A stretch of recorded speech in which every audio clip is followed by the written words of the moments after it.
नमस्कार मैत्रिणींनो, तुमचं माझ्या यूट्यूब चॅनल सौंदर्य डिझायनरमध्ये स्वागत आहे। आजच्या व्हिडिओमध्ये आपण गळे कटिंग कशा पद्धतीने करतो आणि कशा पद्धतीने गळा कटिंग केल्यानंतर कशा पद्धतीने त्याचा लुक तयार होतो हे मी आजच्या व्हिडिओमध्ये दाखवते। तर गळे कटिंग आपण जे करतो ते मापानुसार जर केले तर त्याचा लुक आकर्षक असा तयार होतो। तर अशा पद्धतीने मी हा पेपर फोल्ड करते। आपण बॅगचा गळा कटिंग करण्यासाठी ज्या पद्धतीने कटिंग करतो त्यासाठी मी अशी डबल फोल्ड घडी घातलेली आहे। तर ही घडी घातली। आता मला का माप उंचीचं माप मी माझ्या याच्यानुसार घेते, म्हणजे मला काही ब्लाऊज स्टिच नाही करायचं आहे पेपर कटिंगवरून, पण मी दाखवण्यासाठी मी घेतला आहे। तर पूर्ण उंची 11.5 इंच आहे या पेपरची। तर खालच्या साईडने आपल्याला 1 इंच म्हणजे 10.5 वरती मार्किंग करायची आणि वरच्या साईडने अर्धा इंच अशा पद्धतीने ही मार्किंग करायची। ही मार्किंग अशा पद्धतीने आपण केली की शोल्डरच्या साईडनी तुम्हाला जेवढी रुंदी घ्यायची आहे तेवढी तुम्ही घेऊ शकता। 2 इंच देखील घेऊ शकता। आपण 2.5 इंचावरती देखील गळा कटिंग करतो, तर मी 2.5 इंचावरती मार्किंग करते। तुम्हाला 2 इंचावरती करू वाटली तर 2 इंचावरती पण करू शकता तुम्ही। ही जी अर्धा इंचाची मार्किंग केलेली आहे तिथे आपण अशा पद्धतीने रेघ ओढून घेऊ आणि इकडं खालच्या साईडनी मी 2.5 इंचावरती मार्किंग करते। आपण ही मार्किंग जोडून घेऊ।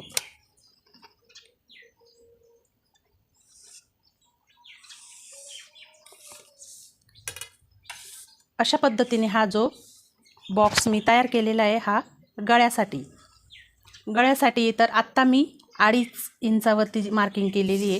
तर 2.5 इंचावरती मी तुम्हाला गोल गळ्याची मार्किंग दाखवते। तर मी इथून कॉर्नरवरून 1 इंचावरती मार्किंग केलेली। गोल गळा जर घ्यायचा आहे तुम्हाला हाताने जर तयार होत असेल तर ठीक, नाही तर अशा पद्धतीचं हे स्केल भेटतात तर त्या तुम्ही आणू शकता आणि त्यावरून तुम्ही गळ्याची मार्किंग करू शकता।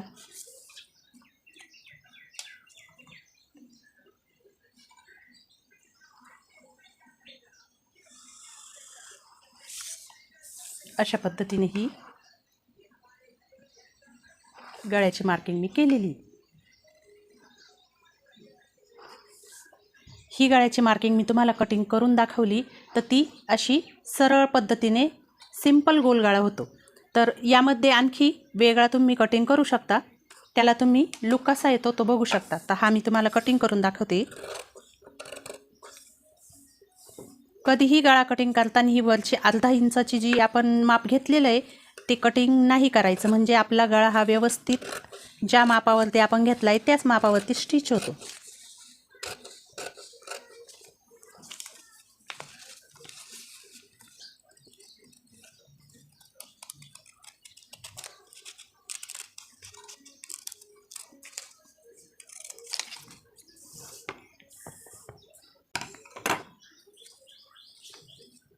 अशा पद्धतीने तुम्ही बघू शकता हा राऊंड सेटचा गळा कसा तयार झालेला आहे। आपण इथे जे 1 इंचाचं माप घेतलं तर इथे 1 इंच न घेता तुम्ही अर्धा इंच जरी घेतलं ना, इथे अर्धा इंच जर घेतलं तर आणखी असा आकर्षक असा पसरट गोलगळा येतो। हा सिंपल गोलगळा झाला, त्यात अर्धा इंच इकडनं टाकलं तर थोडा खालच्या बॅकच्या साईडनी कमरेच्या साईडनी आणखी असा रुंद गळा तयार होतो। इथे आपण अर्धा इंच मी दुसऱ्या पेपरवर कटिंग करून दाखवते।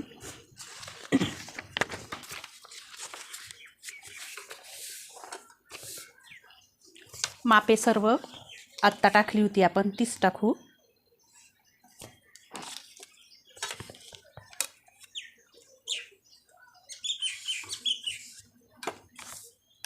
वरती अर्धा इंचावरती मार्किंग करू। इथे 2.5 इंचावरती करू। इथे देखील 2.5 इंचावरती करू। ही मार्किंग जोडून घ्यायची अशा पद्धतीने। आणि इथे आपण कमरेच्या साईडनी 1 इंच घेतलं तर इथं आपण अर्धा इंच घेऊ। अर्धा इंचावरती मार्किंग केल्यानंतर मी आता हातानेच शेप देऊन दाखवते तुम्हाला। अशा पद्धतीने हा गळा कटिंग करून घ्यायचा। तुम्ही लूक बघू शकता, फक्त अर्धा इंच आपण खालच्या साईडनी कमी केलं माप तरी देखील आपल्या गळ्याचा शेप बदलला गेला आहे. तर तुम्ही स्टिचिंग करत असताना ह्या खूप अशा बारीक बारीक गोष्टी तुम्ही जर लक्षात घेतल्या तर तुमचं स्टिचिंग जे आहे ते खूप चांगल्या प्रमाणात येऊ शकतं. हे बघा, आणि हे आपण 1 इंचावरती केलेली मार्किंग, ही 1 इंचावरती केलेली मार्किंग आणि ही अर्धा इंचावरती केलेली मार्किंग, अशा पद्धतीने हे गळे आपण कटिंग करू शकतो.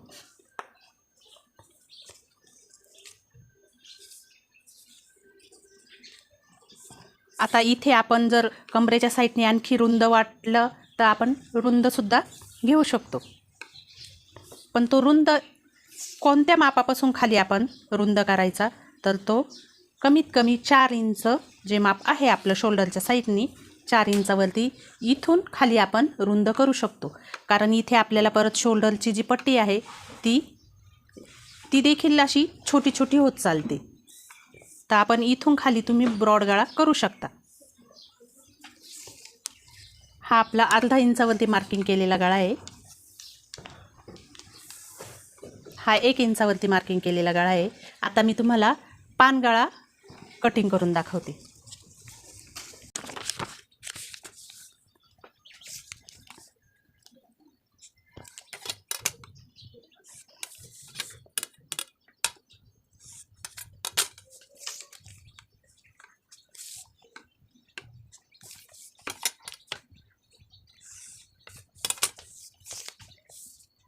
पानगळ्यासाठी आपण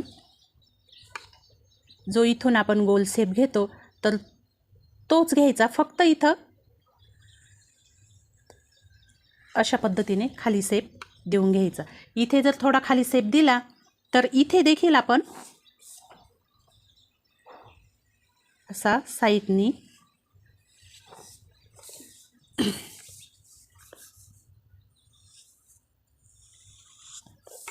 अशा पद्धतीने तुम्ही शेप देऊ शकता. मग इथे आपण ही जी आतमध्ये थोडी लाईन घेतलेली पानगळ्याची, तर इथे तुम्ही नॉट देखील टाकू शकता. जर नॉट टाकायच्या नसतील तर तुम्ही सरळ कटिंग करायची आणि इथे फक्त अशा पद्धतीने गळा कटिंग करायचा. पण तुम्ही या पद्धतीने गळे कटिंग करून बघा, गळे खूप असे आकर्षक गळे तयार होतात. तर हा जो आपण आतमध्ये हा पानगळा कटिंग करणार आहे तो कटिंग केल्यानंतर मी याच पेपरवरती हा बाहेरच्या साईडनी जो गळा आहे तो देखील तुम्हाला कटिंग करून दाखवते की लुक कशा पद्धतीने आपण छान छान पद्धतीचे तयार करू शकतो.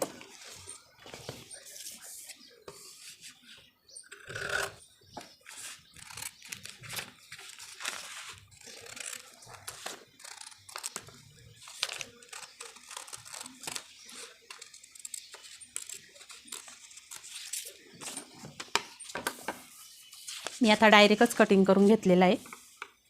तुम्ही बघू शकता ह्या आतल्या ज्या मार्किंगवरती मी गळा कटिंग केलेला आहे तर तो पानगळा वाटतोय, पण याला आणखी आकर्षक बनवण्यासाठी मी असा बाहेरच्या साईडने देखील तुम्हाला कटिंग करून दाखवते. तर गळे कटिंग करण्याची सुद्धा एक विशिष्ट ही पद्धत असते. त्यानुसार तुम्ही गळे कटिंग केले तर आकर्षक सुंदर असे गळे आपण स्टिच करू शकतो.